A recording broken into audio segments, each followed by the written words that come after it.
voltamos a gravar, desligamos aquela hora porque a sala não estava funcionando bem, voltamos uma nova sala, esperando que agora não trave, ok? Vamos desde o começo de novo. Nós estamos tratando da matéria Direito Administrativo 2, é o nome da disciplina, e a matéria, o tema, o ponto é ato administrativo. Esta é a terceira aula da matéria ato administrativo, e hoje nós vamos tratar especificamente dos 4, ou melhor, dos 8 atributos do ato administrativo ou das qualidades do ato administrativo, assim consideradas dogmaticamente. Veja, quando esses atributos, quando essas qualidades, quando essas características do ato administrativo foram identificadas, os estudiosos à época ainda não sabiam que era direito administrativo direito, ainda não sabiam o que era um ato administrativo propriamente dito, e certos atos que aconteceram naquela época, relacionados à época exclusivamente à ordem pública, segurança pública e à saúde pública, foram identificados como os atos que caracteristicamente, ou que eram característicos do administrador, atos que apenas ele poderia realizar e somente poderia realizar quando houvesse a necessidade de prevalecer o interesse público sobre o privado. E essas características ou esses atributos, nós vamos vê-los com mais propriedade agora na aula de hoje. Então, vamos lá. Um momentinho só, por favor, que eu estou alterando a tela para poder me organizar melhor aqui.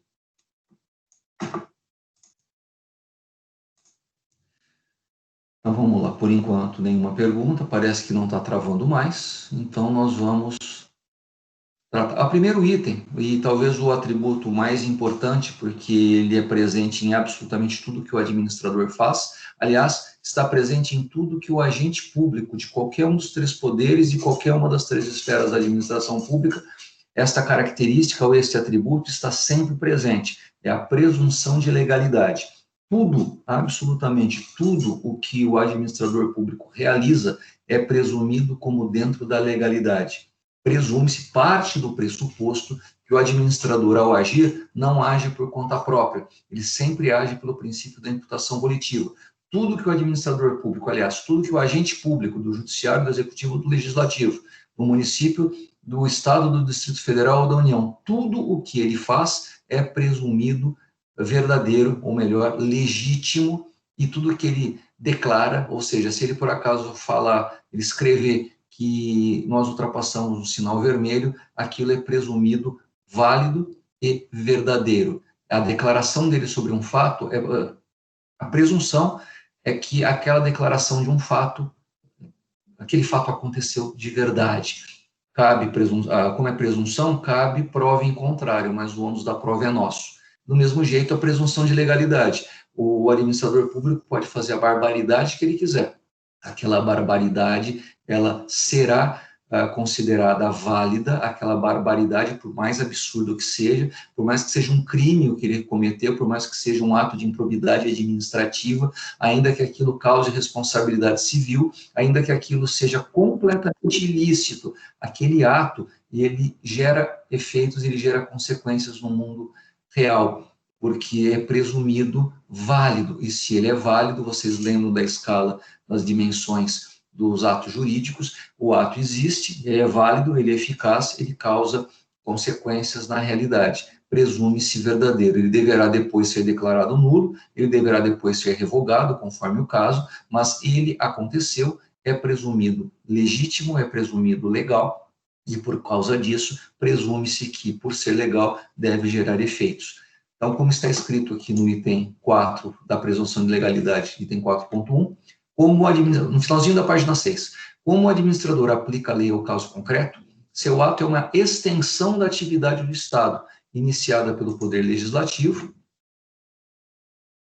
Um momentinho só, gente, eu estou com problemas aqui no meu sistema. Determinada pelo Poder Executivo, ou seja, a lei é criada pelo Legislativo e ela é aplicada de ofício pelo Executivo ou pelo administrador.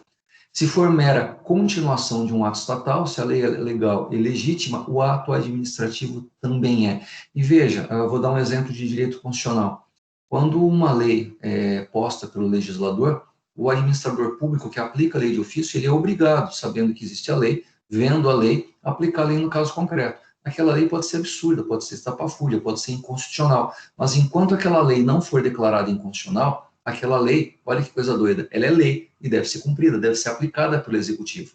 O Estado criou a lei e o Estado executa, administra aquela lei no caso concreto de ofício. Enquanto aquela lei não for declarada nula pelo Judiciário, enquanto aquela lei não for revogada pelo Legislativo, o administrador só tem uma coisa a fazer, aplicar aquela lei no caso concreto. Claro que se aquela lei foi declarada inconstitucional ou se aquela lei for revogada, o administrador vai deixar de cumprir aquela lei, porque aquela lei deixou de existir a partir daquele momento. E se por acaso ela for declarada inconstitucional, fará como se ela jamais tivesse existido. E o administrador terá o dever de apagar os efeitos causados por aquela lei no caso concreto.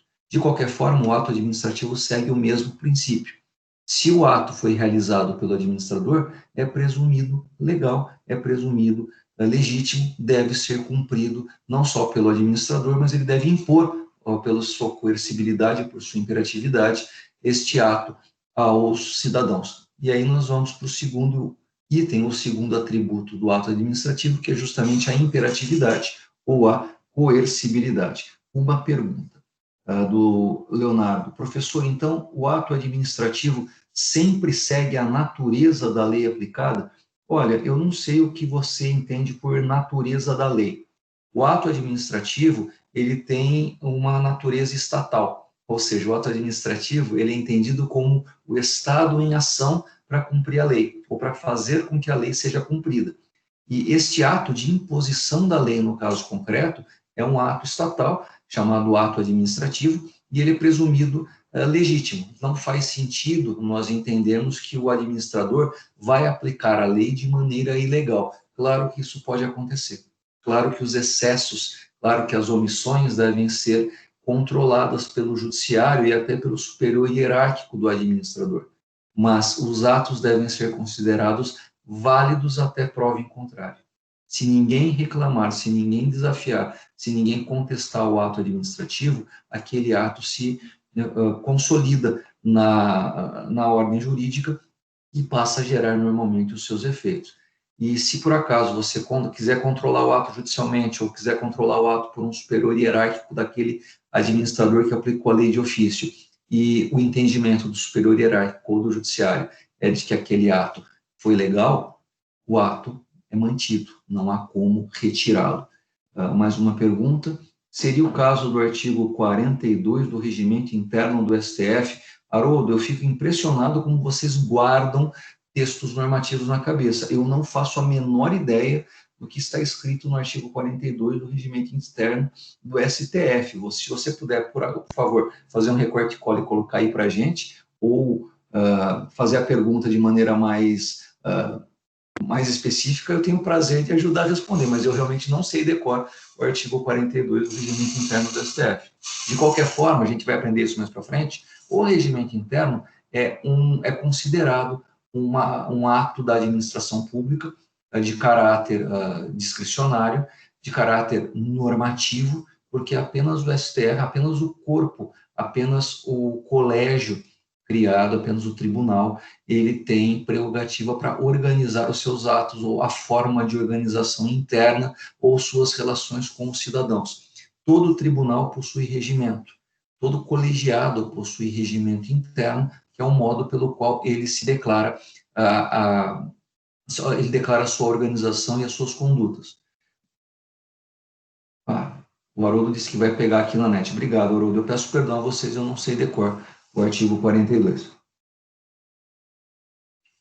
Mas quando qualquer colégio, quando qualquer tribunal se organiza na forma do seu regimento interno, quando qualquer associação ou fundação se organiza na forma do seu regimento interno, presume-se verdadeiro, presume-se válido aquele documento, e é daquela forma que a entidade ou o colegiado deverão se portar dali para frente. Claro que é possível que algum termo, algum item, algum artigo, alguma cláusula do regimento interno seja considerado ilegal, seja considerado inconstitucional. E, nesses termos, aquele ponto do regimento interno deverá ser considerado nulo e, como tal, não poderá mais ser aplicado.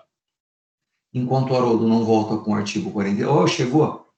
Existe uma discussão sobre a constitucionalidade formal. Será que o ministro poderia abrir um inquérito de ofício e ele mesmo presidir? Enquanto não for considerado inconstitucional, adota-se a constitucionalidade presumida.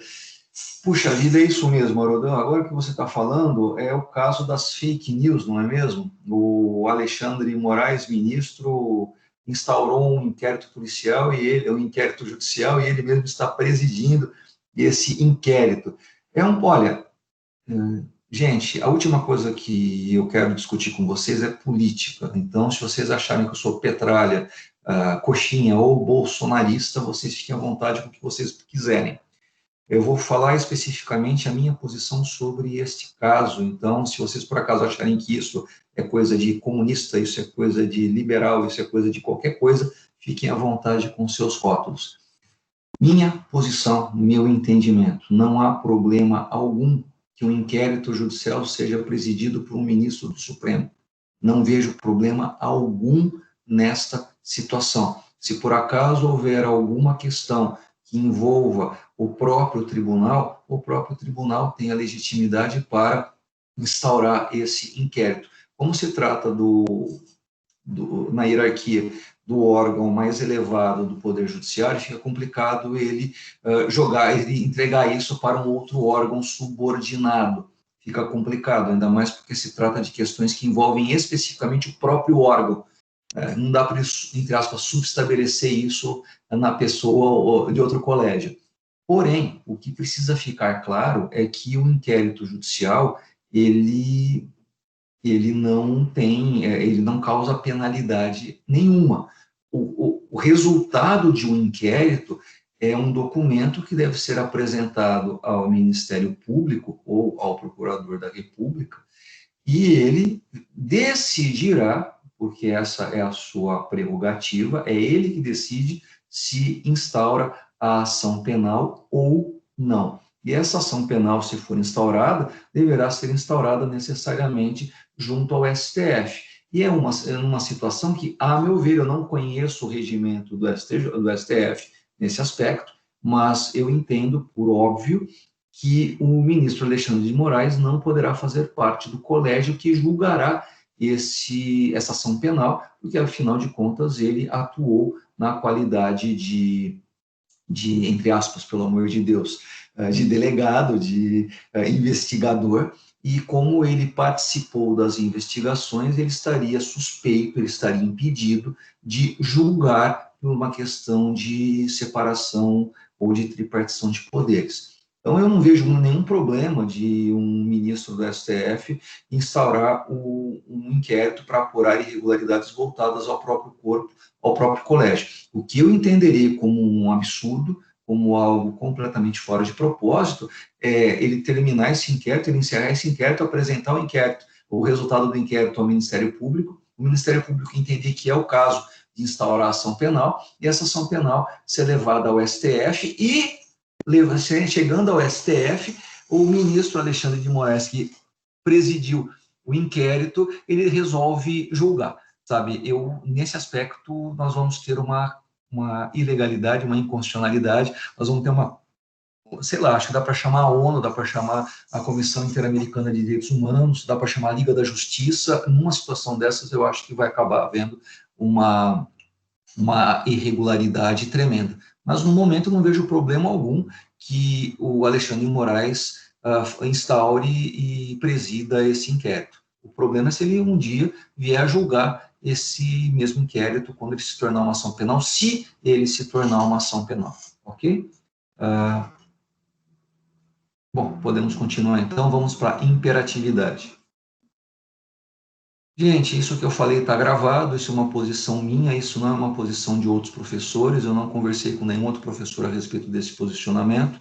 A pandemia e o isolamento social impede que a gente tenha um certo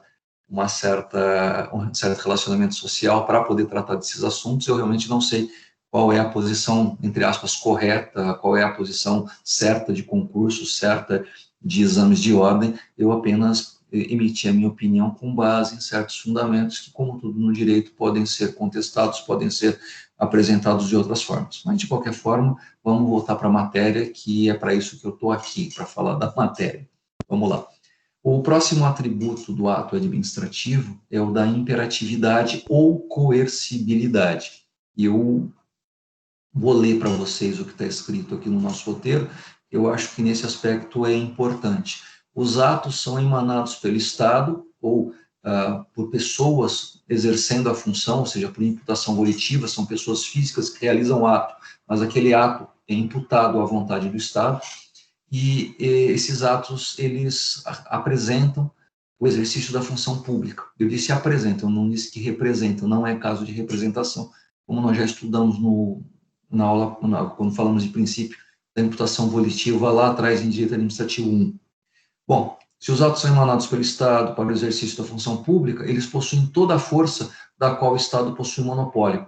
Os atos de Estado, por definição, possuem cogência, isto é, a prerrogativa de causar efeitos sobre toda a realidade jurídica, inclusive na vida dos particulares. Os atos eivados de imperatividade ou coercibilidade são chamados na doutrina, por conta de um autor italiano chamado Renato Alessi, de atos derivados do poder extroverso da administração.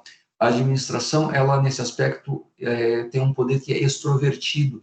Ele sai do próprio Estado e reflete e impõe-se sobre a esfera jurídica dos cidadãos, de qualquer cidadão. O cidadão se submete ao ato imperativo. E se ele não quiser se submeter, não é problema. Ele será sujeitado pela administração pública, porque a supremacia do interesse público sempre deve prevalecer sobre interesses privados. Ainda que o cidadão não queira, aquele ato será realizado. E será realizado de maneira coercitiva, será por força desse poder de império. Por que coercitiva? Há toda a possibilidade do exercício do monopólio da força física. Se por acaso o cidadão não aceitar, não admitir a realização do ato, o administrador público pode usar de todo o aparato policial, de toda a força, de todo o monopólio da força física do Estado para que aquele ato seja realizado. Veja, o ato vai ser realizado de qualquer jeito, independentemente da vontade dos cidadãos, porque este poder é imposto de maneira coercitiva, de maneira imperativa sobre os cidadãos. O termo imperatividade ou coercibilidade é muito utilizado em provas de concursos públicos, e quer apenas dizer que o ato se volta para fora da administração, o ato administrativo sai da repartição pública e incide na esfera de liberdade e na esfera patrimonial dos particulares. Okay? O terceiro atributo, ou terceira qualidade, ou terceira característica do ato administrativo em termos dogmáticos, é a executoriedade. E aqui é bem importante nós fazermos esta distinção. Lá no passado, lá em 1700 e pouco, lá em 1800, identificou-se naquele ato realizado para questões de saúde pública, segurança pública e ordem pública, que o administrador público tinha a prerrogativa de fazer o ato, realizar o ato e usar da própria força do Estado. Assim, ele poderia perfeitamente usar da força policial para realizar aquele ato. Ele poderia usar de força física, ele poderia utilizar de violência para que o ato fosse realizado. Não precisava pedir nem para o judiciário. O ato seria realizado independentemente de pedir ajuda, de pedir que o judiciário autorizasse a executoriedade significa exatamente isso, a prerrogativa de o administrador realizar o ato sem pedir para ninguém e sem pedir ajuda para o judiciário. Mas aí se percebeu ao longo do tempo que existem certos princípios constitucionais que são imperativos, e mais imperativos do que esse atributo do ato administrativo. Existem certos direitos fundamentais, antes direitos humanos, agora direitos fundamentais, que devem ser preservados, que devem ser protegidos, que devem ser observados, que não podem ser objeto de invasão da esfera do Estado. O Estado não tem a possibilidade jurídica de entrar na esfera patrimonial, na esfera da intimidade das pessoas. Ainda que o poder administrativo, ainda que o poder executivo possa, em algumas circunstâncias, como nós vimos, quando os autores, quando os estudiosos identificaram isso, naqueles atos que estavam sendo estudados, que aqueles atos específicos tinham executoriedade, foi verificado que esta executoriedade daqueles atos, ela não é uma característica presente em todos os atos realizados pela administração. Vou dar dois exemplos bem interessantes que eu já até falei sobre eles em outras aulas.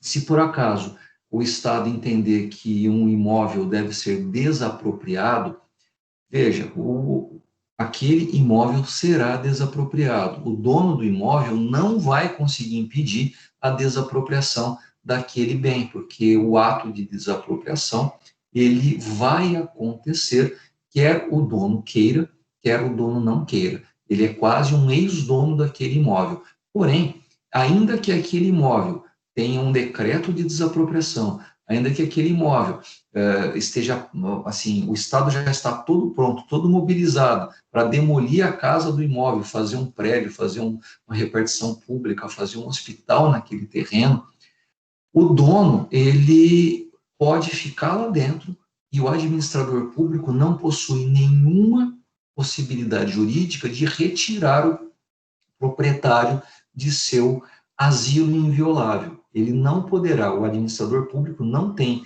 a prerrogativa, ele não tem direito, ele não tem nenhuma possibilidade de, por conta própria, tirar o dono da casa. Enquanto não for, está no artigo 5º da Constituição, eu acho que inciso 24, enquanto não for pago o valor da indenização pela desapropriação, o proprietário não sairá do imóvel. Ele só sai do imóvel de duas formas. Uma, por conta própria, duas, porque o judiciário determinou a sua retirada. Enquanto o judiciário, se ele por acaso for teimoso e não sair de lá, o único jeito do Estado retirar o proprietário do imóvel é por uma emissão da posse, uma ação judicial de desapropriação em que a emissão da posse será determinada ao Estado. Não tem como o ato de desapropriação possuir executoriedade. O administrador não tem como tirar o proprietário de lá de dentro.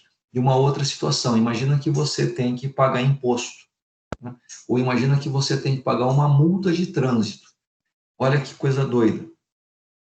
Tem uma multa ou tem uma declaração de imposto qualquer que você tem que recolher e você não recolhe o imposto, você não paga a multa. O Estado vai fazer o quê? Vai inscrever seu nome na dívida ativa, atualmente acho que ele pode pôr seu nome no Serasa, no SPC, eu não me lembro agora. Ele vai poder criar uma ação de execução fiscal, uma ação, e enquanto o judiciário não usar um convênio Bacen-Jude, enquanto o judiciário não penhorar um bem seu para pagar aquele tributo, aquela multa, o Estado não vai receber o dinheiro. Não existe a possibilidade do Estado invadir a esfera patrimonial do cidadão, do contribuinte que deve pagar o tributo ou deve pagar a multa e pegar o dinheiro dele. O administrador público não tem como fazer isso. O único jeito que pode acontecer, o único jeito de exigir o pagamento é por meio de uma ação judicial, é por meio de uma questão, é por meio de uma ação em que o judiciário vai determinar que isso aconteça. Veja, a executoriedade, então, houve uma cisão, houve uma distinção da executoriedade e passou-se a entender que ela, na verdade, se refere a duas coisas um pouco diferentes uma da outra. A executoriedade possui algo que está presente em absolutamente todo o ato administrativo. Todo ato administrativo possui, além da presunção de legalidade, que nós vimos lá no item 1, ele possui uma coisa chamada exigibilidade. O Estado tem a prerrogativa de exigir que os cidadãos cumpram os seus atos. Veja, ele não pode obrigar o cidadão a realizar o ato, mas ele vai poder indiretamente fazer tudo o que estiver ao seu alcance para que o cidadão fique constrangido a realizá-lo por conta própria. Veja, se você por acaso não pagar o imposto ou você não pagar a multa, o Estado começa a fazer uma coisa que lá no direito privado a gente chama de exceção do contrato não cumprido. Só que aqui é um pouco mais amplo. Se por acaso, vou dar um exemplo bem engraçado. Aqui no Brasil, o direito de voto não é direito, é um dever de voto. Tá? Dos 18 anos até os 70, todo cidadão é obrigado, tem o dever de votar. Então, nós temos o direito deveria ser facultativo, mas no Brasil nós temos imposto esse dever para nós. Se por acaso você não votar, e você pode não ir, certo? Você tem que justificar o voto. E, geralmente, se a justificativa tem que pagar uma multa. Olha que interessante, se você não pagar essa multa, se você não se justificar lá na sessão eleitoral da sua cidade, na sua zona eleitoral, o Estado ele vai começar a criar uma série de problemas para você. É provável que você não vá conseguir se inscrever, tomar posse num concurso público, porque você não está com a sua situação eleitoral regularizada. O Estado não vai te conceder a emissão de um passaporte, porque você não está com a situação regularizada. E uma série de. Veja, enquanto você não fizer aquilo que ele quer, que é regularizar a sua situação eleitoral, ele não vai fazer nada para você que você pedir para ele. Se você, por acaso, isso aqui eu vou dar um exemplo bem bobinho, mas eu gosto dele porque ele é bem ilustrativo.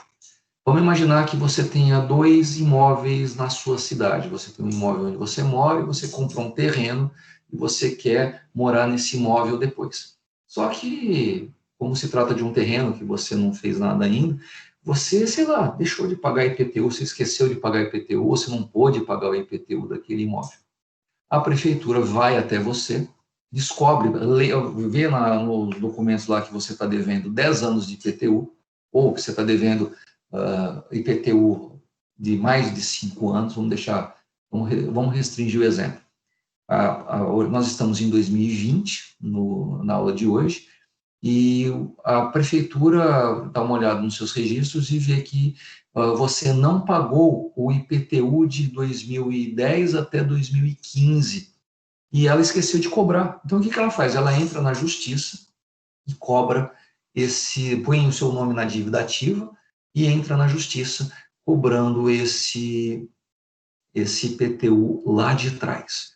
Bom, vocês são melhores que eu em processo civil, e como que vocês vão se defender disso perante o judiciário? Vocês vão chegar para o juiz e falar assim, juiz, tem uma questão importante aqui, chamada prescrição. O Estado, a administração pública municipal só tem a possibilidade, pelo direito brasileiro, de cobrar, de executar créditos tributários de 2015 para frente, porque são 5 anos de prescrição. Como ela está me cobrando coisas de 5 anos para trás, a prescrição operada no caso concreto, e o senhor deve, juízo, a Vossa Excelência deve julgar essa ação improcedente, ou deve aceitar minha impugnação, meus embargos devem ser considerados procedentes, e eu não vou pagar nada. E o que vai acontecer? O judiciário vai dizer que a prefeitura, o município não deve cobrar porque estão prescritos, e você não paga. Olha que maravilha, você não vai mais pagar aquele IPTU lá de trás. Mas vamos imaginar que você resolva construir naquele imóvel. Você achou, sei lá, sua família cresceu, sua casa está muito pequena, o terreno que você não paga o IPTU é grande, e você quer construir a sua casa lá.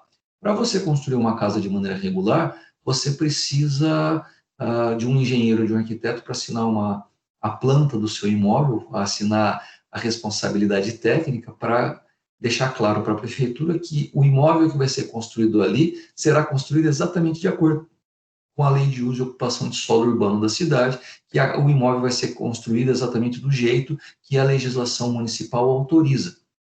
Ok.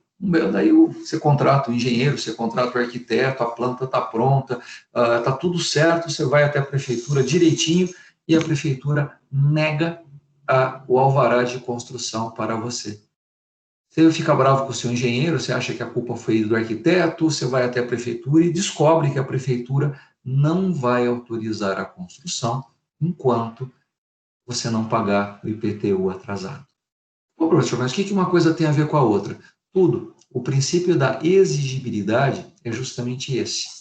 A administração pública tem a prerrogativa de utilizar todos os meios diretos e indiretos de exigir que a obrigação do cidadão seja cumprida. Veja, ela não pode nem, por causa da prescrição, ela não pode nem judicializar a cobrança do IPTU, mas ela pode se utilizar de meios indiretos para que se cumpra a obrigação do pagamento do IPTU, e enquanto você não cumprir a sua parte, ela não vai cumprir a dela. Puxa vida, mas cabe mandado de segurança? Veja, ela não está fazendo nada de ilegal.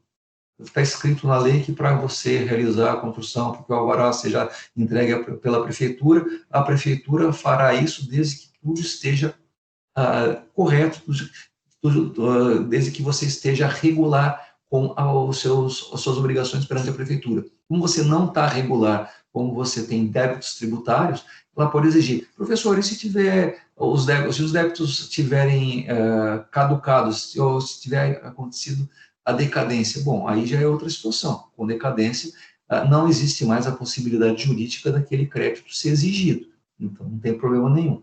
Mas enquanto houver o crédito tributário registrado no sistema, ela pode exigir absolutamente todas as ações do particular para que ele cumpra com as exigências da administração. Veja, isso existe em absolutamente todas as circunstâncias.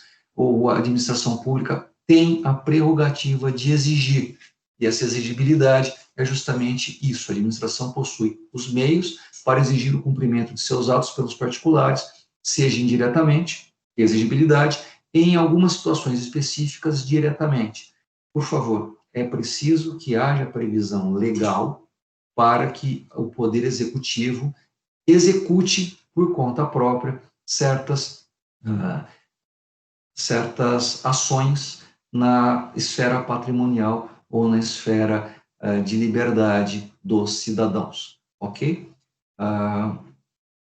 Veja, eu escrevi aí no roteiro que nas duas situações, exigibilidade e autoexecutoriedade, essas prerrogativas não precisam de apoio do judiciário, podem e devem ser realizados pela própria administração, e o que eu escrevi está correto.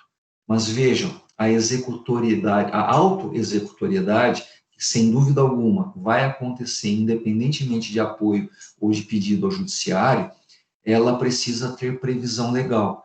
Não é todo ato administrativo que possui autoexecutoriedade. A autoexecutoriedade precisa estar prevista em lei, do contrário, só é possível realizar a ação mediante ação do judiciário. Os dois exemplos que eu dei, não é possível juridicamente ao administrador pegar o dinheiro da multa ou pegar o dinheiro do tributo do bolso do contribuinte, não é possível que ele retire o proprietário do imóvel desapropriado por conta própria. São situações que deve chamar o judiciário.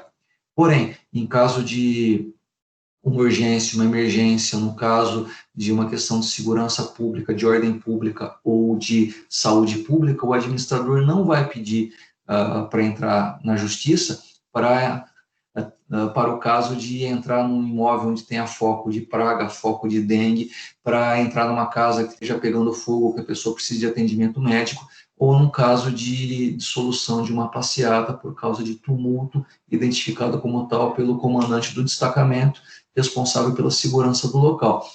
Nessas situações, não vai pedir nada para o judiciário, ele já tem a prerrogativa prevista em lei de realizar aquela ação autoexecutória. Tudo bem? Uma outra coisa importante, alguns autores chamam o gênero autoexecutoriedade de... desculpe. O gênero executoriedade possui duas espécies, a exigibilidade e a autoexecutoriedade. Alguns autores invertem o nome. O gênero executoriedade é chamado de autoexecutoriedade e a espécie autoexecutoriedade é chamada de executoriedade.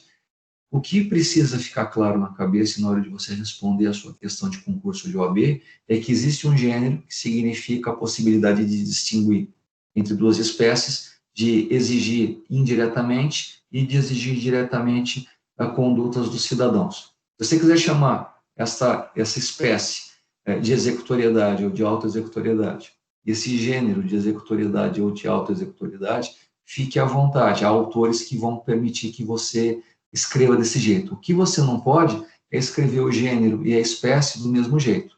Se aqui em cima está executoriedade, aqui embaixo é autoexecutoriedade. Se aqui em cima é autoexecutoriedade, aqui embaixo é executoriedade. Você sempre vai ter que usar um nome diferente. Sem o alto em cima, com o alto embaixo, com o alto em cima, sem o alto embaixo, ok? E exigibilidade é a característica, é o atributo presente em absolutamente qualquer ato da administração pública. Ela sempre vai exigir do cidadão que o cumpra. Tudo bem? Nenhuma dúvida até aqui? Vocês estão... Acho que vocês saíram para tomar um café, não é possível que não tenha dúvida. Bom, quando vocês voltarem, vocês fazem a pergunta. Desculpa, gente, foi piadinha e não dá para saber vocês para saber se a piada foi tão sem graça assim.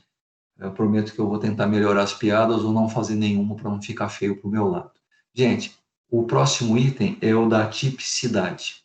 E tipicidade aqui é exatamente nos termos que vocês aprenderam em direito público e em direito penal. Tipicidade é o nome que se dá a uma conduta específica que deve ser realizada pelo administrador público. Vocês encontram a tipicidade ou o termo tipicidade em duas áreas do direito público com muita força. Uma, vocês já viram, que é o direito penal, e outra vocês verão no ano que vem, que é o direito tributário. O administrador público, ele só tem a prerrogativa de cobrar tributos se a conduta, se a hipótese de incidência tributária, se o tipo for exatamente aquele que aconteceu.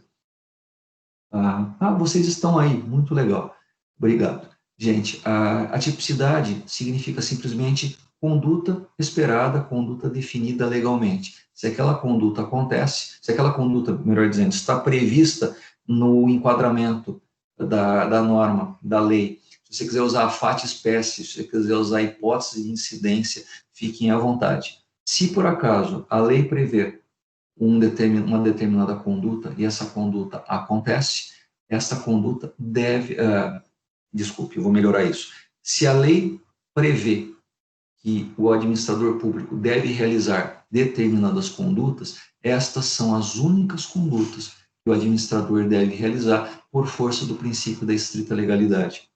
A estrita legalidade significa o seguinte: administrador, a lei impõe a você que realize determinadas ações que estão enquadradas em um certo tipo, ou seja, o administrador possui condutas que devem acontecer, porque elas são justamente as condutas previstas na legislação. O administrador, pelo princípio da estrita legalidade, ele está proibido de realizar outras condutas, ou vou melhorar ainda, ele pode até realizar outras condutas, mas essas condutas não têm a imposição da lei, não podem ser exigidas. O administrador, ele só pode, ou melhor, pelo ordenamento jurídico, pelo princípio da estrita legalidade, a condutas, a tipos administrativos ou tipos tributários que ele deve seguir. Se ele fizer alguma coisa diferente disso, ele está fora da legalidade e ele não pode utilizar essas condutas para exigir dos cidadãos ou exigir dos seus subordinados que haja cumprimento. Se por acaso aquela ação não estiver prevista na lei, aquela ação não, simplesmente, não há eficácia, não há validade, ela não está integrada no ordenamento jurídico. Okay? Eu vou dar um outro exemplo do direito penal. Se por acaso alguém realiza uma determinada conduta e aquela conduta não está adequadamente tipificada, não está adequadamente prevista na legislação penal, aquilo não pode ser considerado crime, porque crime é todo ato ilícito, culpável e típico. Se aquela conduta não possui tipicidade, aquela conduta não pode ser considerada criminosa. Se a conduta do administrador público não estiver tipificada na lei, aquela conduta não pode ser considerada válida para fins de identificação daquele ato do administrador. Então, veja, a tipicidade é um atributo definido no Brasil pela Maria Silvia Zanella de Pietro. Os atos administrativos na origem visavam exclusivamente a preservação de ordem pública, segurança pública e salubridade pública ou saúde pública. Como eram atos de intervenção na esfera individual dos cidadãos, deveriam ser típicos para claramente identificar a extensão e a profundidade na realização dos atos. Se vocês quiserem sublinhar essa parte, eram entendidos como atos de intervenção na esfera individual dos cidadãos e, por isso, deveriam ser típicos para claramente identificar a extensão e a profundidade na realização dos atos. O interesse público, porém, se desenvolveu de modo hipertrófico, cresceu demais e passou a abranger inúmeras outras necessidades sociais e coletivas, o que retirou, em muitas situações, este caráter de tipicidade. É muito importante que nós vejamos isso. Atualmente, nós temos inúmeras situações do administrador que não são típicas. Simplesmente o administrador identifica naquela situação uma necessidade de atuação para que haja prevalência do interesse público sobre o privado. E a maioria dos atos do administrador público hoje são entendidos como atípicos. O administrador, de maneira discricionária, ele pode agir independentemente de previsão específica do que ele deve fazer naquela situação. Ele pode, visando o juízo de valor, né, discricionário, ele entende oportuno, ele entende conveniente agir, e aquela ação, ela não é típica, porque aquela conduta foi desenvolvida, foi realizada segundo a conveniência, a oportunidade, ou segundo a discricionariedade do administrador. Ele possuía uma cláusula legal dizendo que ele deve agir nessa situação em que o interesse público deve prevalecer, mas não está especificado qual é a conduta exata que a lei determina que ele realize. A lei apenas diz, olha, administrador, você, nessa hora aqui, acho que é melhor você agir segundo a sua discricionariedade. Mas o administrador não precisa agir, porque está dizendo que discricionariamente ele pode optar por não fazer aquilo naquele momento, ou pode fazer de um jeito que ele vai decidir como proceder. Então, veja, esse ato não pode ser entendido como típico, porque é uma conduta que vai ser tomada ou não de acordo com a discricionariedade do administrador. Mas quando havia a necessidade de intervir, entrar numa casa para questões de saúde, de segurança, de ordem pública, o administrador, ele havia previsão de que naquela situação ele deveria agir daquele jeito, não de outro. E por isso que a tipicidade acabou sendo identificada, e hoje nós acabamos identificando a tipicidade com os atos vinculados. O ato vinculado é um ato típico, porque o administrador deve fazer exatamente aquilo que a lei, de maneira fechadinha, diz para ele que ele deve agir. Já os atos discricionários, eles possuem uma possibilidade, uma margem de manobra maior e que não está previsto com todas as especificidades na legislação. Então, vejam, nem todo ato da administração é típico, ok? E uma pergunta, a executoriedade contraria a tipicidade? Olha, vamos lá. Eu acho que a resposta é sim em alguns casos, não em outros casos. É o famoso depende. O legal do depende é que a gente tem que explicar as duas situações. Olha, executoriedade significa que o administrador ele vai agir independentemente do judiciário. Veja, para que ele possa agir independentemente do judiciário, para que ele possa usar da força física, para que ele possa usar da violência do monopólio do exercício da força física por conta própria, é preciso que isso tenha previsão legal. Ou seja, a autoexecutoriedade, ela deve ter previsão legal para aquela situação específica. Então, veja, todo ato autoexecutório, aquela conduta, ela tem que estar prevista na lei, ou seja, a autoexecutoriedade, ela só vai ser realizada porque aquela conduta é típica. O administrador tem a prerrogativa de agir mesmo sem o judiciário, porque a lei disse para ele, naquela situação específica, a conduta dele, administrador, é daquele jeito. Ou seja, a autoexecutoriedade e a tipicidade andam de mãos dadas, ok? E então eu acho que a autoexecutoriedade não tem como contrariar a tipicidade. Por outro lado, quando nós falamos de tipicidade, nós estamos falando de conduta específica a ser realizada pelo administrador conforme a lei. E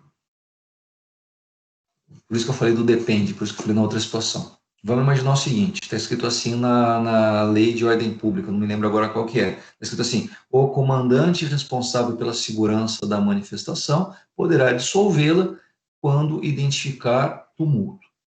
Mais ou menos isso. Se ele achar que tem tumulto naquela manifestação, naquela passeata, ele pode dissolver a manifestação, inclusive utilizando de violência, de força policial, de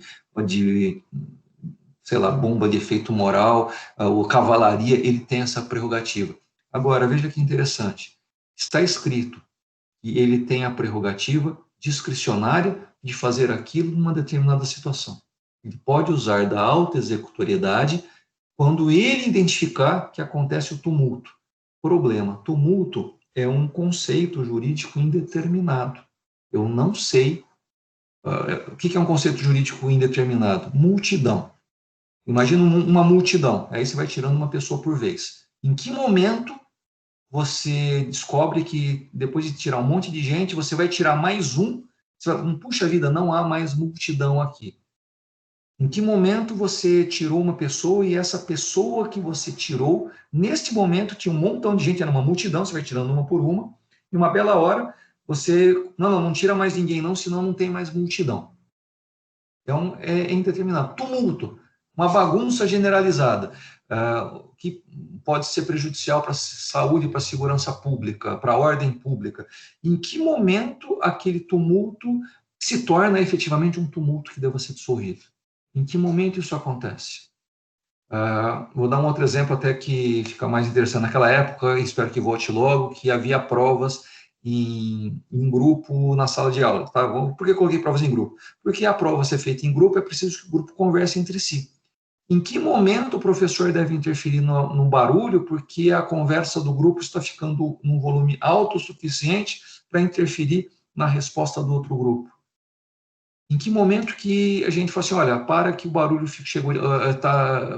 passou de um limite? Esse limite não é típico. Não existe uma definição precisa de quando a multidão começar a fazer tal coisa, não existe essa definição precisa. Não obstante, existe a autoexecutoriedade de dissolver a manifestação. Veja, é autoexecutório, deve haver a previsão legal para que o administrador realize a ação sem o judiciário, sem precisar do judiciário. E, ao mesmo tempo, existe uma situação em que o administrador deve definir por conta própria qual é o momento certo de agir, e aquele momento certo não está previsto na legislação. Não está dizendo assim, quando acontecer que tiver tantos decibéis, aí não é isso, simplesmente é uma situação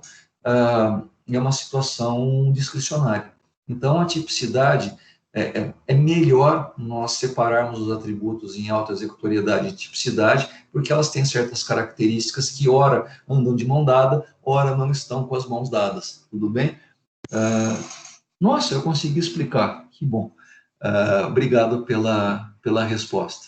Bom, nós, além disso, gente, por favor, se vocês forem fazer uma prova, um concurso público, esses 4 atributos, essas quatro características, elas devem estar presentes na sua resposta. Você tem que falar da presunção de legalidade, você tem que falar da imperatividade ou da coercibilidade, entendam como sinônimo, vocês têm que falar da tipicidade, vocês têm que falar da executoriedade, se lembrar que tem duas partes, ou duas divisões, exigibilidade e autoexecutoriedade, melhor, ok? Mas além dessas 4 características, aquele ato administrativo histórico que os estudiosos viram lá no final do século XVIII para o século XIX, e que até hoje é a base da compreensão do direito administrativo, eles descobriram, eles identificaram que havia outras 4 características. Havia mais 4 atributos, e são esses 4 que nós vamos ver agora. Tá bom? Que é o 5, o 6, o 7 e o 8. Estamos na página 7 aqui do nosso roteiro. O ato administrativo que foi identificado, veja, quando os estudiosos viram aqueles atos administrativos, eles viram o administrador agindo na realidade, efetivamente realizando atos que interferiam na vida particular dos cidadãos. E eram atos não só concretos, como eram atos particulares. Não eram atos gerais e abstratos, eram atos que efetivamente aconteciam na vida das pessoas. E essa aplicação da lei de ofício significa que essa lei deve ser aplicada num caso concreto. A lei diz como o administrador deve resolver problemas, mas a resolução desses problemas se dá pelo agente público que vê o que a lei manda fazer e faz isso que a lei manda fazer na vida das pessoas, ok? A lei é geral e abstrata e ela se concretiza individualmente na vida das pessoas por força do ato administrativo. A sentença judicial tem a mesma característica. Acho que todo mundo aprendeu já em prática jurídica que nós temos um silogismo, né? Nós temos o comando normativo como premissa maior, nós temos a situação concreta das pessoas a serem discutidas, que está sendo discutido no judiciário, que é a premissa menor, e aí a gente faz o silogismo, né? Se por acaso a premissa maior determina a premissa menor, nós temos uma conclusão, que é o dispositivo da sentença, se a sentença é procedente ou improcedente, conforme a aplicação da lei ao caso concreto. O administrador aplica a lei ao caso concreto por conta própria, não precisa ir para o judiciário. E a solução que ele dá, a decisão, deve ser sempre segundo a aplicação da lei. Por isso que o ato administrativo tem como atributo, esse ato administrativo que eles estudaram e que é a base dogmática do direito administrativo, é a concretude e a particularidade. Aplicar a lei de ofício, aplicar a lei numa situação específica que envolve concretamente um ou dois ou mais cidadãos, particularmente na situação deles. Nada impede que a lei seja aplicada de ofício de um jeito aqui e no vizinho seja aplicada de outro jeito diferente.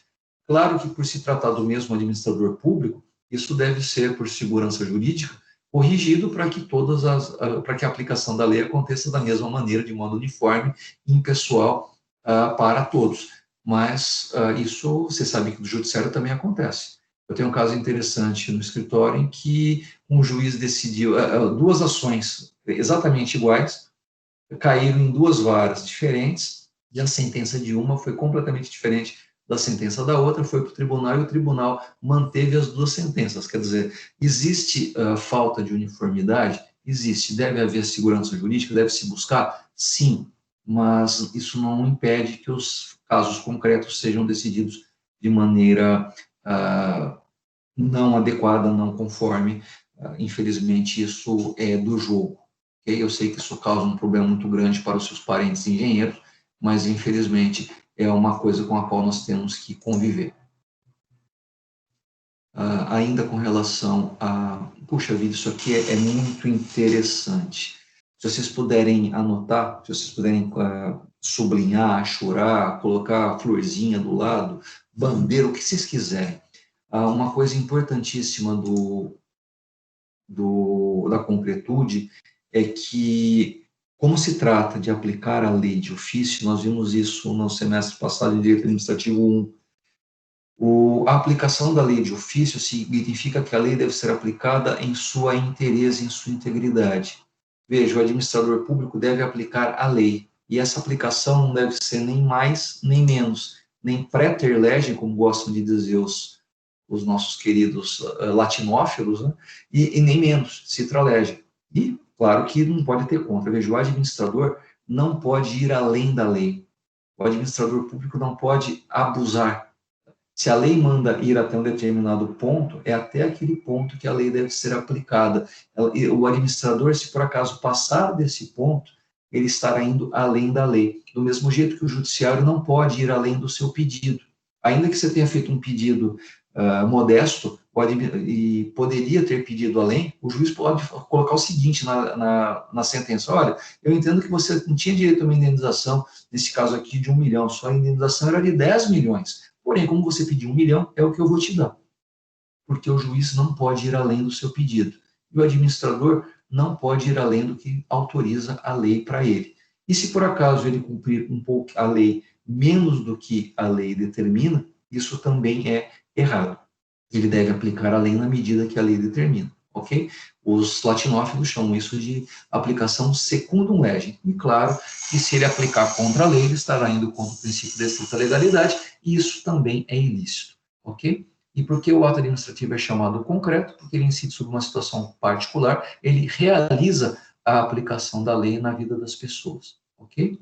E essas questões aqui antigas eu não vou tratar com vocês, eu acho que vocês podem ler por uma questão de ato-regra, ato-condição, eu acho que deixa isso para depois. Item 6, unilateralidade.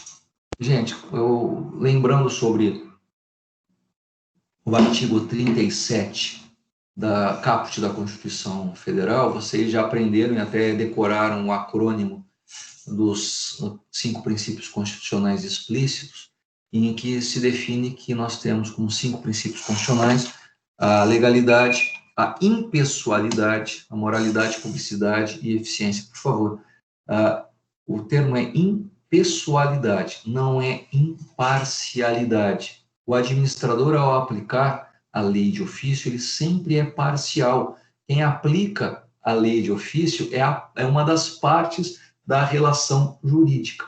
O administrador, quando aplica a lei, ele é a parte mais forte, ele é o sujeito ativo, e ele aplica a lei ao caso concreto, sujeito passivo. No direito tributário, o Estado aplica a multa, aplica o imposto, e o sujeito passivo contribuinte tem que se defender ou tem que se submeter.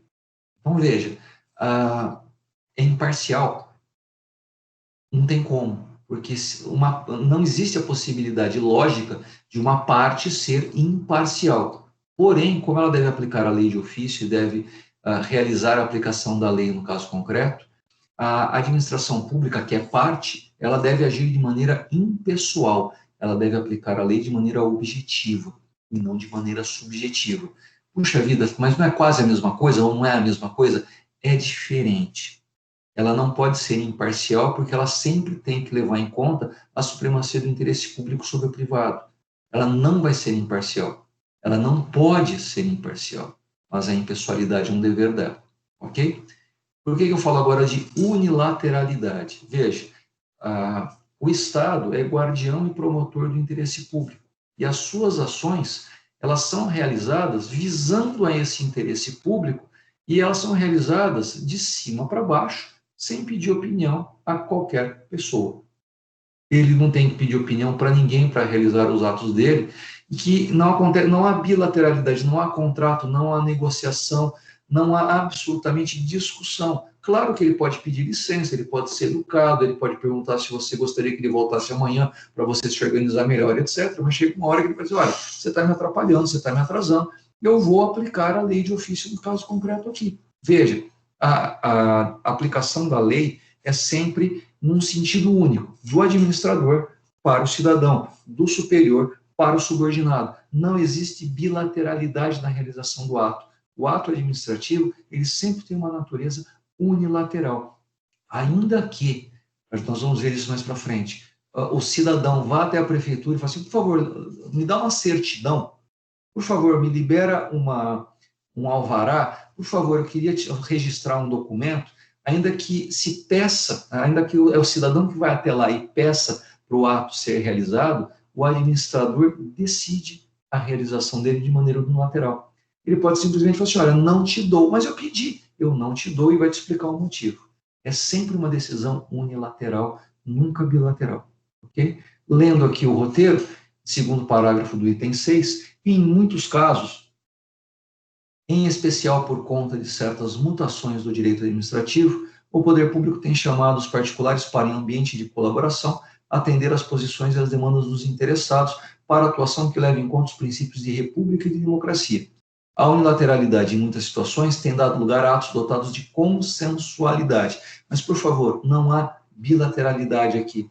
O que significa, simplesmente, é que o administrador chama a sociedade civil, chama os interessados e pergunta para eles como eles entendem que é a melhor maneira de o Estado realizar o ato. Veja, o administrador já decidiu que aquele ato deve ser realizado. O consenso aqui é um estudo das melhores práticas pelas quais aquele ato será realizado de uma maneira que não atrapalhe, não cause tantos problemas, ou que seja realizado da melhor forma possível para atender certos interesses dos cidadãos que serão submetidos àquele ato, mas não significa que o ato deixará de acontecer, simplesmente é uma forma de o ato ser realizado de maneira mais efetiva. Simplesmente, não há a busca por consenso para a aplicação do ato não significa que há uma negociação no sentido de impedir que o ato aconteça, mas de permitir que o ato aconteça de uma maneira mais efetiva. Alguém perguntou aqui, travou e não entendi, porque chama concretude, porque se trata da aplicação da lei no caso concreto. O ato ele é realizado na vida do particular, concretamente na vida dele. O ato administrativo é palpável, o ato administrativo efetivamente acontece. A lei diz que se você ultrapassar um sinal vermelho, você pode tomar uma multa. O ato de imposição da multa é a multa chegando na tua casa. Puxa vida, eu arrisquei, o ato de cobrança da multa, o ato de exigibilidade da multa, chega na sua casa.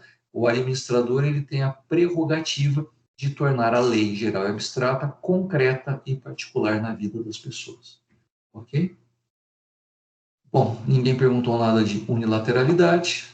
Item 7, imediatidade. Eu falei isso para vocês na aula passada e fiz até um desenho que eu já joguei fora, mas acho que vocês lembram.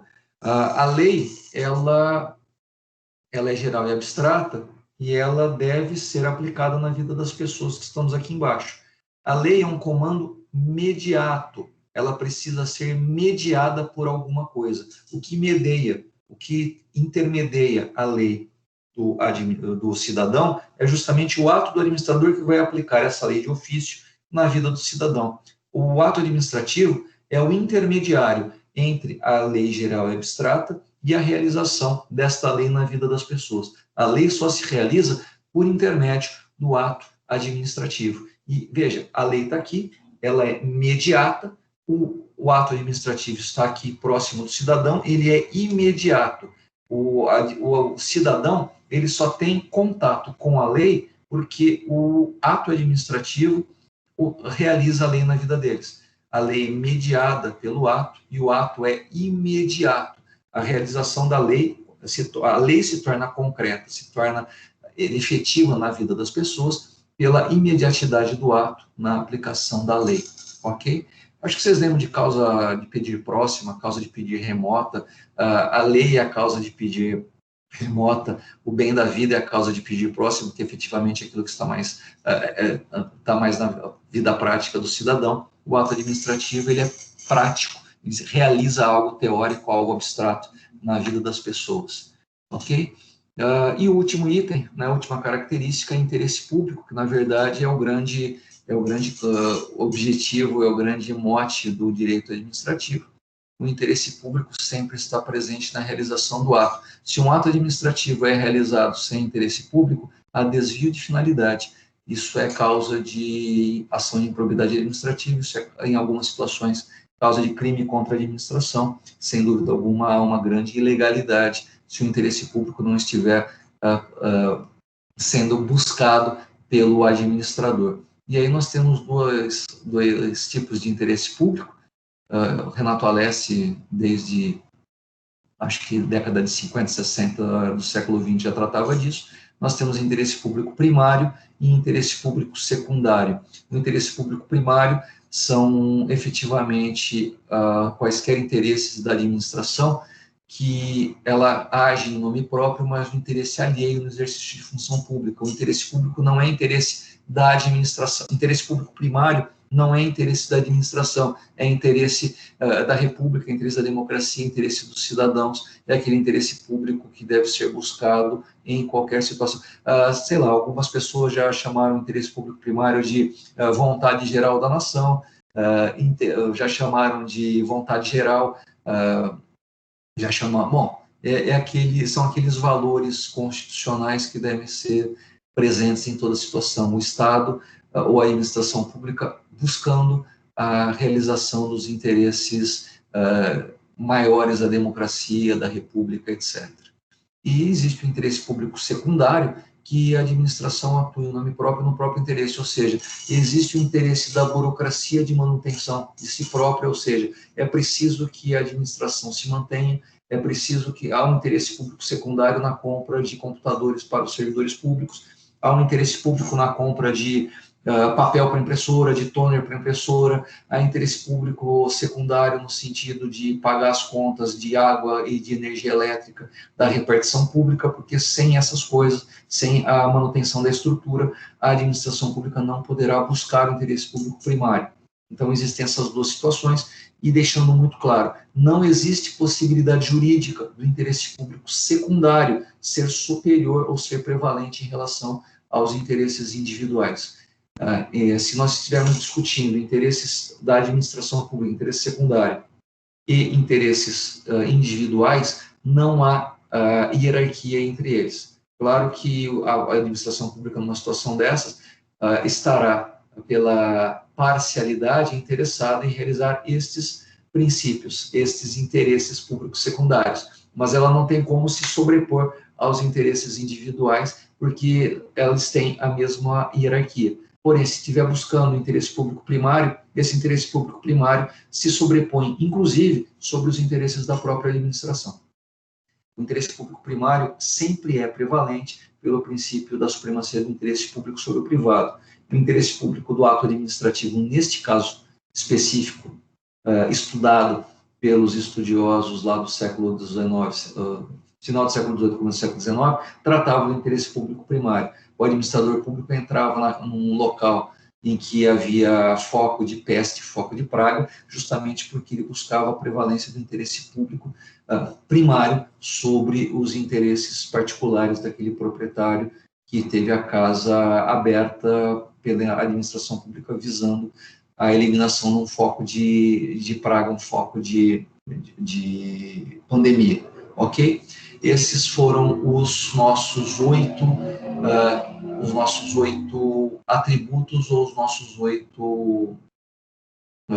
oito características.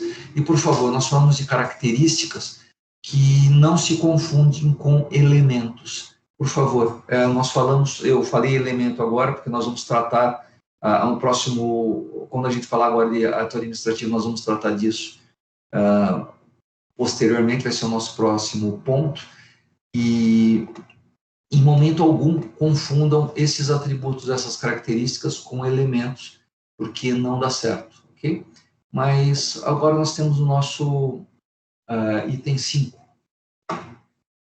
Não, antes eu vou terminar o interesse público nesse último parágrafo aqui no comecinho da página 9. Vamos voltar um pouquinho. Ainda falando de interesse público.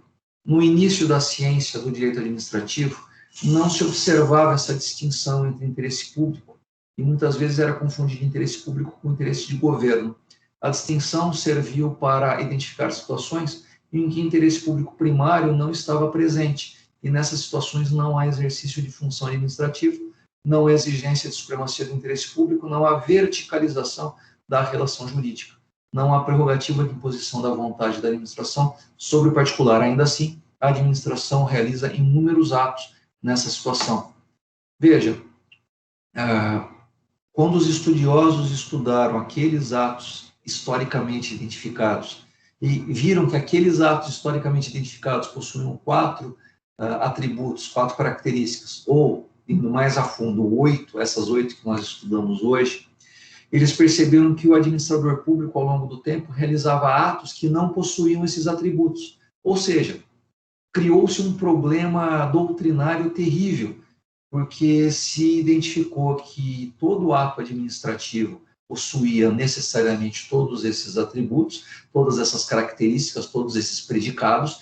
Todo ato administrativo, para ser ato administrativo, tinha que ter isso. Só que os administradores públicos e os autores de direito administrativo começaram a verificar que nem todo ato emanado pela autoridade pública do executivo, da administração pública, possuía todas essas características e, às vezes, possuía uma única característica, que era a presunção de legalidade ou a presunção de veracidade daquele ato. E não tinha nenhum outro desses atributos, mas era um ato emanado por autoridade competente do Poder Executivo. Meu Deus, o que vamos fazer? E aí eles chegaram a uma conclusão maravilhosa. Eles decidiram resolver isso da maneira mais prática possível. Olha, toda vez que a gente encontrar um ato emanado por autoridade pública que possua esses quatro atributos, ou esses 8, porque esses últimos 4 aqui decorrem, logicamente, desses 4 primeiros. E toda vez que a gente encontrar um ato que não tem algum desses atributos, nós não vamos chamar esse ato de ato administrativo. Nós vamos chamar esse ato de ato da administração. E aí a gente tem um problema com a língua portuguesa, né? Porque direito do processo, direito processual, direito da Constituição, direito constitucional, direito do trabalho, direito trabalhista, ato jurídico. Bom, e aí a gente tem o ato administrativo que não pode ser ato da administração. É um problema sério de língua portuguesa, mas aqui na doutrina, esse é um problema sério que fica... Vocês durmam com esse barulho, por favor, ou não durmam com esse barulho. Existem atos administrativos, ou seja, ato administrativo possui todos esses atributos, e se não tiver um desses atributos, aí não é ato administrativo, chama ato da administração. É baixado pela autoridade competente, possui interesse público primário ou secundário, tem sempre presunção de legalidade, porém, pode não ter os outros características. Então, vamos ler aqui. Os atos administrativos ou ato administrativo em sentido estrito são aqueles que devem possuir todas as características ou atributos indicados acima, que são presunção de legalidade, imperatividade ou coercibilidade, executoriedade e tipicidade. Se faltar um deles, não se encaixa na definição e passa a ser entendido como outro tipo de ato praticado pela administração. Quem melhor apresenta isso é a Maria Silvia Zanella de Pietro, no livro dela, que na edição que eu utilizei está na página 191. Se você quiser, abra no capítulo 7, item 7.2. E aí apresenta uma série de atos realizados pela administração e que não possuem alguma das características, algum dos atributos. Então, tem vários atos que o administrador realiza e que não pode ser chamado de ato administrativo, mas tem que ser chamado de ato da administração, ok?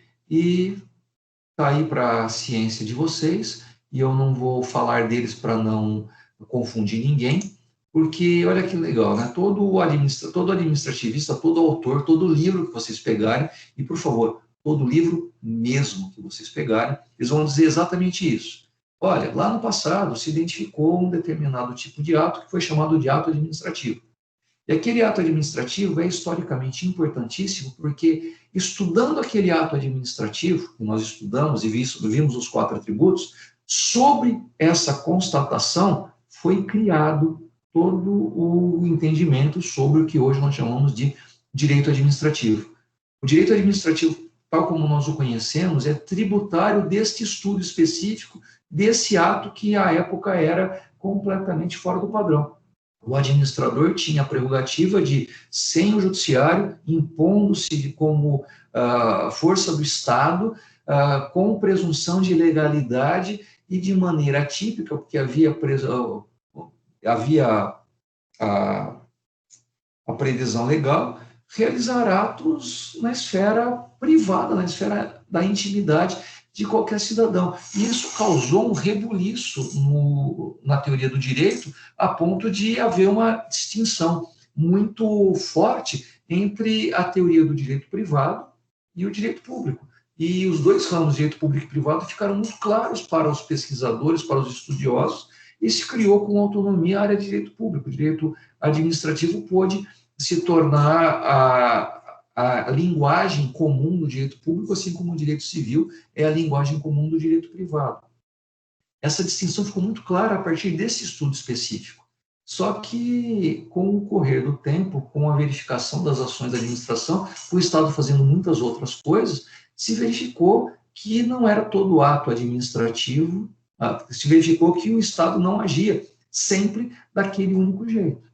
E aí, para evitar problemas, etc., o pessoal começou a dizer que o ato administrativo é aquele que a gente estudou lá no século XIX, e nós temos outros atos que vamos chamar de atos da administração, que a autoridade competente os realiza, e que vamos chamar de ato da administração porque não tem algum dos atributos. Só que eles fazem isso, todos os autores, todas as autoras fazem isso, aí eles viram a página e começam a tratar do ato administrativo de maneira indistinta. Eles começam a tratar do estudo, do controle judicial, eles começam a falar de ato administrativo e de ato da administração como se fosse a mesma coisa. Durma com um barulho desse, ok? Eu não estou preocupado se você vai chamar o ato administrativo de ato da administração ou o ato da administração de ato administrativo. A única coisa que eu quero que vocês, como alunos meus, nos trabalhos acadêmicos apresentados ou para a vida de vocês, lembrem é que ato administrativo, ele tem esse nome porque foi historicamente construído, estudado no século XIX e que serviu para nós entendermos todo o direito administrativo. E a partir do momento que o direito administrativo se desenvolveu, foi identificado que o Estado administrador, que é o administrador público, ele tinha a prerrogativa de realizar atos que não possuíam aquelas características próprias daquele ato historicamente considerado. E hoje nós chamamos qualquer ato emanado pela administração pública de ato administrativo. Se você quiser chamar de ato administrativo ou ato da administração, para mim é indiferente. mas eventualmente em uma determinada prova, em um determinado concurso, talvez te perguntem o que é ato administrativo, o que é ato da administração. E aí você responde de uma maneira dogmática. Ato administrativo é um ato historicamente considerado lá no passado e que se identificou, foram identificados 4 atributos, ou 8, se você lembrar dos outros 4. Só que, com o tempo, se verificou que a administração pública realizava atos que não possuíam esses atributos, e esses outros atos convencionou-se chamar de ato administrativo, mas a gente chama tudo de, desculpa, ato da administração, mas a gente vai chamar de ato administrativo todos eles, exatamente como todos os autores fazem, exatamente como toda a jurisprudência faz, ok? Mas, infelizmente, é uma questão histórica, é uma questão de apresentação da matéria, é uma questão até de respeito à origem da disciplina do direito administrativo, e por isso essa bagunça toda. Puxa vida, então como é que a gente pode definir um ato emanado pela autoridade pública como um ato administrativo ou um ato da administração, de uma maneira que nós possamos identificar, de um jeito que nós possamos conceituar, porque vejam, existem inúmeros atos que a administração realiza, e a maioria dos atos que a administração realiza não possui os 4 atributos. Veja, se nós temos um determinado ato realizado pela administração pública que não possui esses predicados, significa que identificar o ato com esses atributos não o define. Por exemplo, aquele ato administrativo chamado o regimento interno do STF. Veja, o regimento interno do STF é um ato normativo, é um ato administrativo de natureza normativa. Se ele tem natureza normativa, ele não é concreto, ele é geral e abstrato. Se ele é geral e abstrato, ele não pode ter particularidade, ele não pode ser aplicado de ofício, ele precisa de um outro ato para aplicar. Ele não possui tipicidade, ele não possui autoexecutoriedade, ele não possui a coercibilidade. Veja, é um ato que, embora seja um ato da administração, um ato administrativo, ele não tem como ser definido pelos atributos. Como que a gente resolve isso? A minha sugestão de conceituação para vocês é baseado no artigo 2º da Lei da Ação Popular. Está aí no item 6, página 10 do nosso roteiro. Ato administrativo existe de maneira única. No entanto, é possível identificar que ele é formado, por favor, vejam, eu estou dizendo que ele possui 5 elementos. Ele não estou dizendo que ele tem atributos, ele não tem características. Eu estou utilizando uma outra expressão, eu estou utilizando uma outra palavrinha, outro termo técnico, e eu gostaria que vocês vissem que não são 5 atributos, não são 5 características. Eu estou dizendo que ele possui 5 elementos. Ele é formado de maneira indivisa por esses 5 elementos, que nós os identificamos exclusivamente para fins didáticos, ok? Esses elementos estão sempre presentes em qualquer ato administrativo ou ato da administração, e são seus requisitos de validade. A ausência de qualquer um dos 5 elementos invalida o ato. Ou seja, se você encontrar um ato administrativo que não possua esses 5 elementos de maneira clara, esse ato administrativo é nulo. Eu não estou dizendo que você você tem que encontrar um ato administrativo sem os 5 elementos. Eu não disse isso. Sempre haverá os 5 elementos, porém, se algum deles estiver contrariamente à ordem jurídica, veja, tem um que está errado. Puxa, os 4 estão certos. O ato deve ser entendido como nulo de pleno direito. E esses elementos são identificados no artigo 2º da Lei da Ação Popular. Você vai lá no artigo 2º, está escrito assim: são nulos os atos lesivos ao patrimônio das entidades mencionadas no artigo anterior, nos casos de, veja, nós temos 5 alíneas aqui, e elas se referem aos 5 elementos de qualquer ato realizado pela administração pública. Uma coisa importante, quando eu falo que são elementos do ato administrativo, na verdade, eles são os elementos de qualquer ato jurídico. Todo e qualquer ato jurídico realizado por qualquer pessoa, física ou jurídica, de direito público ou de direito privado, possui estes 5 elementos. Primeiro elemento, competência. O ato que não for realizado pela autoridade competente para realizar tem um vício de incompetência. Vocês sabem qual é o nome que a gente dá para uma sentença baixada pelo juiz que não é o responsável por aquele processo. Se por acaso tem um processo judicial na terceira vara criminal de São Paulo e aquele sei lá, o juiz da primeira vara civil resolve passar por lá e julgar, olha, eu acho que nós estamos diante de uma situação de incompetência. Por favor, competência aqui é critério de atribuição de poderes. Eu não estou dizendo que uma pessoa é incompetente naquele sentido de que ela é incapaz. Por favor, competência e incompetência tem a ver com medida de atribuição de força estatal, ok? Então, veja, para que um ato administrativo seja considerado válido, ele deve ser emanado pela autoridade competente. Se nós, por acaso, aqui em Campinas, tivermos, sei lá, o secretário de saúde baixa uma norma relativa a escolas, ou a administração dos professores, essa norma pode ser considerada incompetente, nula, porque quem tinha que ter baixado essa norma não era o secretário de saúde, era o secretário de educação. No direito privado, não se trata de competência, se trata de capacidade. Tá? Segundo item, vício de forma. Lá no direito privado, todo ato deve ser realizado desde que não seja contrário à forma prevista em lei. Ou seja, não pode haver uma previsão, uma proibição da forma. Aqui no direito público, a forma deve ser a prevista em lei. Nós vamos falar isso com mais clareza na próxima aula, porque o horário já praticamente encerrou, mas eu vou terminar de falar os 5 elementos. O próximo é o objeto. Lá no direito privado, nós sabemos que todo ato ele pode ser realizado desde que o objeto do ato seja lícito e determinado ou determinável. No direito público, nós temos a mesma situação. O objeto deve ser legal. Se por acaso houver ilegalidade do objeto, o ato administrativo é nulo. E lá no direito privado, também existem estes outros 2 elementos, mas esses 2 elementos não são estudados no direito privado, porque no direito privado nós temos o princípio da autonomia da vontade. Não interessa a discussão lá sobre esses outros 2 elementos, e por isso que não se estudam esses 2 elementos no direito privado.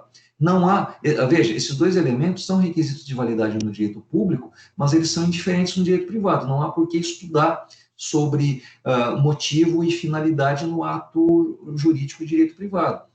Motivo significa por que se fez um ato. E finalidade é o para que um ato é realizado, qual é o fim que se pretende atingir.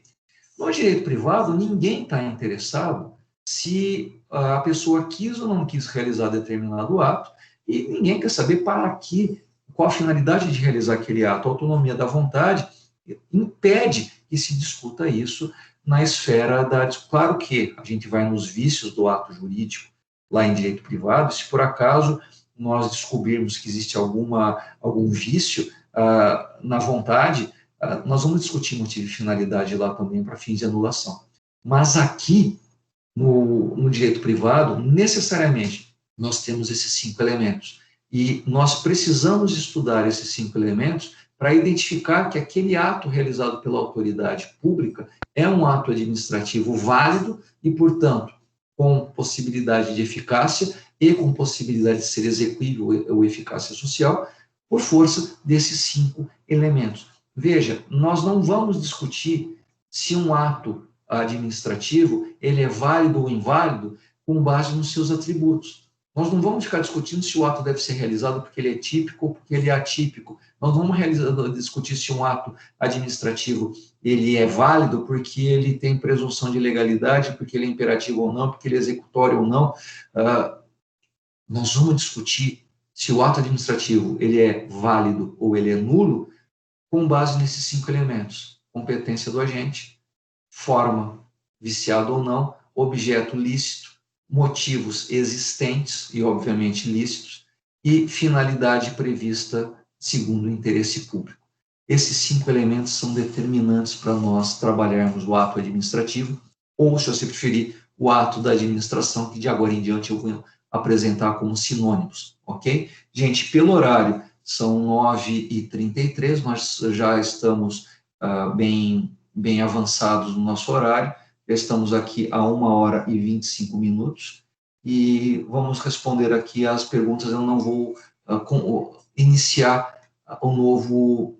Bom, eu vou terminar aqui o que está escrito na última parte, o último parágrafo aqui do nosso roteiro. O ato administrativo é o ato jurídico praticado no exercício de função administrativa por agente público competente, segundo forma definida em lei, para a realização de certos efeitos definidos em seu objeto, conforme os motivos determinantes, visando o atingimento de finalidade condizente com o interesse público, fecha aspas. E este aqui é o conceito de ato administrativo que eu deixo para vocês. Ok? A pergunta da Bruna. Professor, para ser ato administrativo ou ato da administração, eu só preciso dos 4 primeiros atributos, os outros não? Veja, pela dogmática jurídica, só vão perguntar para você os 4 primeiros. Então, se você quiser definir ato administrativo segundo os atributos, se você lembrar dos 4 primeiros, você vai tirar nota 10. Claro que se você lembrar dos outros 4, você vai tirar 10 com lauda, né? Você vai receber lá um 10 com uma estrelinha a mais.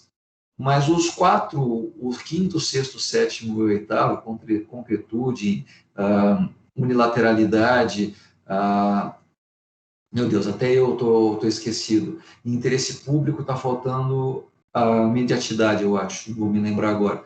Eles decorrem, logicamente, dos 4 primeiros. Então, se por acaso perguntarem os atributos ou características do ato administrativo e você conseguir se lembrar que se trata de presunção de validade, imperatividade ou coercibilidade, executoriedade, dividido em exigibilidade e autoexecutoriedade, e, por fim, a tipicidade, é nota 10. Você está de parabéns por ter apresentado a resposta completa. Professor, eu vou lembrar da concretude, da particularidade, vou lembrar da unilateralidade, vou lembrar do interesse público. Puxa, parabéns. Sabe? Mas, como eles decorrem, não vai ter... Eu creio que não será necessário você lembrar dos 8. Mas, se você souber os 8, é melhor. De qualquer forma, a definição de ato administrativo ou de ato da administração é mais apropriada, é mais adequada, é mais jurídica e é mais precisa se for feita com base nos elementos e não nos atributos. Se é verdade que existem inúmeros atos da administração, se é verdade que a maior parte, se a maior quantidade de atos realizados pelo administrador público são atos que não possuem aqueles atributos, talvez nós precisemos de uma definição que abranja todo e qualquer ato realizado pelo Poder Executivo. E uma coisa interessante, é tão boa essa definição com base nos 5 elementos previstos lá no artigo 2º da Lei da Ação Popular, que você pode, inclusive, definir uma sentença judicial com base nestes 5 elementos. Você pode utilizar esses 5 elementos para definir a legalidade ou os requisitos de validade de qualquer ato baixado por qualquer autoridade, seja do Poder Executivo, do Legislativo e do Judiciário. Ok? Gente, eu creio que encerramos o primeiro roteiro de ato administrativo. Eu acho que por causa da distância, a gente acaba falando demais. Eu geralmente preciso de 4 aulas para terminar esse primeiro roteiro. Desta vez nós terminamos em apenas 3, por causa do sistema de eu falar para essa tela escura, essa tela que eu não vejo vocês. Eu acabo talvez indo mais rápido do que eu deveria. Se por acaso eu corri demais, se por acaso precisamos voltar por algum motivo, eu estou à disposição para nós revisarmos a matéria até aqui na próxima aula, ou darmos continuidade com base no próximo roteiro de ato administrativo, que nós, como vocês preferirem, na quinta-feira, vocês me contam o que entendem melhor. De qualquer forma, essa aula ficará gravada na plataforma Teams da PUC Campinas e também vai ser subida na página Roteiros de Direito Administrativo no YouTube, que vocês podem acessar a hora que vocês quiserem. Podemos encerrar por aqui? Esse silêncio retumbante significa que sim, ainda mais porque já passamos até do horário da aula. Gente, eu agradeço a presença de vocês, espero vê-los, ou não vê-los, porque a tela é escura, com saúde, na próxima aula, quinta-feira, às 8 da manhã. Muito obrigado a todos, e com isso eu encerro a gravação e desligo. Obrigado a todos.